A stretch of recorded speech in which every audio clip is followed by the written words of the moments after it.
जरा बालक बुद्धि पे आ जाए, मैं आप ही के ऊपर छोड़ता हूँ ये बात, समझाइए जरा भाई, बालक बुद्धि कैसे? देखिए, इसको दो तरह से देखिए। एक तो ये कि जब बालक बुद्धि किसी को कहते हैं तो बड़ा अच्छा सा निकल आए कि भाई बच्चे तो बड़े निर्दोष होते हैं, मासूम होते हैं। लेकिन किसी घर में अगर एक उम्र के बाद बच्चा बालक बुद्धि हो जाए, 55वें वर्ष में प्रवेश कर बालक बुद्धि हो जाए, तो उस घर के लिए तो बड़ी चिंता की बात होती है। कांग्रेस के लिए चिंता की बात नहीं है, ये देश के लिए चिंता की बात है। और अगर आप ध्यान से देखिए, मैं बार बार कहता हूं, एक समय में हम लोग जब चर्चा करते थे तो कई लोग कहते थे कि आप लोग देख नहीं रहे, राहुल जी कितने मासूम हैं। अब वो मासूमियत उनकी अपनी पार्टी के प्रधानमंत्री को अपमानित करने की है। वो मासूमियत बाबरी ढांचा न गिरता अगर हमारे गांधी परिवार का कोई होता। वो मासूमियत राम मंदिर की प्राण प्रतिष्ठा का विरोध करने की है। वो मासूमियत सिर्फ उसी जगह पर जाने की है जहां से समाज में थोड़ा विभाजन हो जाता हो। अब बालक बुद्धि का अगर बड़ा इस्तेमाल करने लगेगा तो क्या करेगा? बचपन में आप कुछ तोड़ देते हैं, सब कुछ फैला देते हैं, पूरा घर अस्त व्यस्त रहता है, तो बचपने में तो सहेजा जा सकता है, बड़े होके आप करने लगे तो। लेकिन देश के साथ राहुल गांधी वही कर रहे हैं। लेकिन कुछ लोग मानते हैं अब नहीं चलेगा यार राहुल गांधी पर ये टैग चिपकाने का काम। पप्पू आपने चिपका दिया था एक बार, अब वो पप्पू का टैग राहुल गांधी उतार चुके हैं, अब बालक बुद्धि नहीं चलेगा सर। नहीं, ये जो है पप्पू वर्जन 2 है।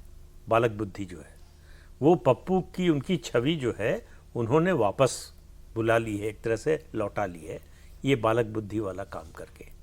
देखिए, जो सुधांशु जी ने शुरू में बात कही, पहली बार उनको संवैधानिक पद मिला है, तो उनसे उम्मीद थी कि एक गंभीर राजनेता के रूप में वो अपने को देश के सामने प्रस्तुत करेंगे, गंभीर बातें बोलेंगे, तथ्यात्मक बातें बोलेंगे और ऐसी बातें बोलेंगे जिससे उनका कद बढ़ता हुआ दिखाई दे। और सरकार की आलोचना करेंगे तो वो सकारात्मक आलोचना होगी और उसके साथ साथ, आलोचना के साथ साथ एक वो अल्टरनेटिव भी पेश करेंगे कि हम होते तो ऐसा करते, हम आते तो ऐसा करते, या हम आएंगे तो ऐसा करेंगे। ऐसा कुछ नहीं है। तो उनका कुल भाषण अगर आप देखिए तो एक तो झूठ से भरा हुआ है, तथ्य। अगर लीडर अपोजिशन, मुझे याद नहीं है कि किसी लीडर अपोजिशन के भाषण के इतने अंश जो है वो एक्सपंज किए गए हो या एक्सपंज करने की नौबत आई हो।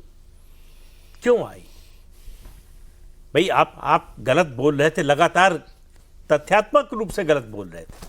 आप अपनी राय व्यक्त करें, वो अलग चीज हो जाती है, उससे हम सहमत हो सकते हैं, असहमत हो सकते हैं, लेकिन राय अलग अलग हो सकती है सबकी, तथ्य अलग अलग सबके नहीं हो सकते, तथ्य तो एक ही होगा।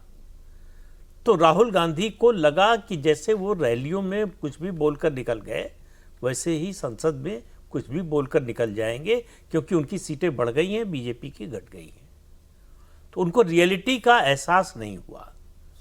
मुझे लगता है प्रधानमंत्री के भाषण से उनको, कम से कम उनकी पार्टी को, अगर उनको नहीं तो एहसास हुआ होगा कि नहीं, हम जो सच्चाई समझ रहे थे वो सच्चाई नहीं है। आपने कहा ये बालक बुद्धि पप्पू वर्जन 2 है। वर्जन 2 है।